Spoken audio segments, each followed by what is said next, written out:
Muspika bersama sejumlah perusahaan di Kecamatan Indramayu, Kabupaten Aceh Timur, kompak melakukan gotong royong perbaikan jalan lintas antar Kecamatan Indramayu dan Kecamatan Julo. Sebelumnya, jalan tersebut sekitar 12 km rusak parah hingga sering terjadi kecelakaan bagi pelintas. Akibatnya aktivitas warga sering terganggu. Dalam kegiatan ini, perusahaan migas Blok A PT Medco INP Malaka menurunkan 3 unit alat berat mulai dari glider, compact hingga beko loader. Sementara perusahaan perkebunan swasta PT Tualang Raya atau BPS menurunkan 1 unit alat berat jenis beko untuk mengangkat material ke dalam truk. Sedangkan 2 perusahaan BUMN lainnya, PT PN 3 Julok Raya Selatan dan PT PN 1 Julok Raya Utara, menyediakan sejumlah truk untuk melangsir material. Kegiatan ini mendapatkan respon positif dari masyarakat dan mantan kombatan GAM setempat.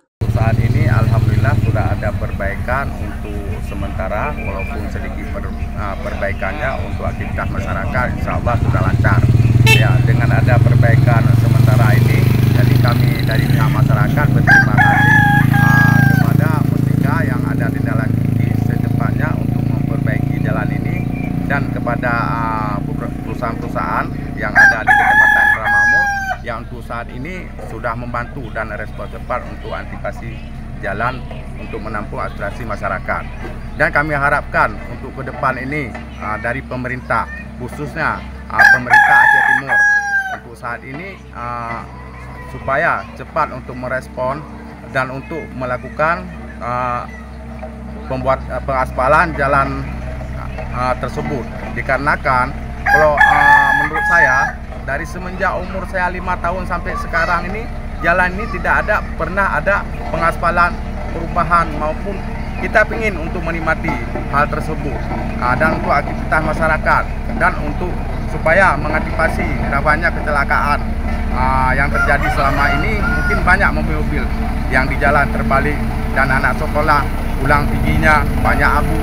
Selain itu, warga dan mantan kombatan GAM juga mendesak pemerintah Kabupaten Aceh Timur dan Provinsi Aceh agar memprioritaskan pengaspalan jalan lintas kecamatan ini pada anggaran 2025. Menurutnya, jalan tersebut belum tersentuh aspal secara permanen hingga puluhan tahun sejak masa Orde Baru. Sedangkan hasil alam Indramayu dinikmati oleh kabupaten dan provinsi lain.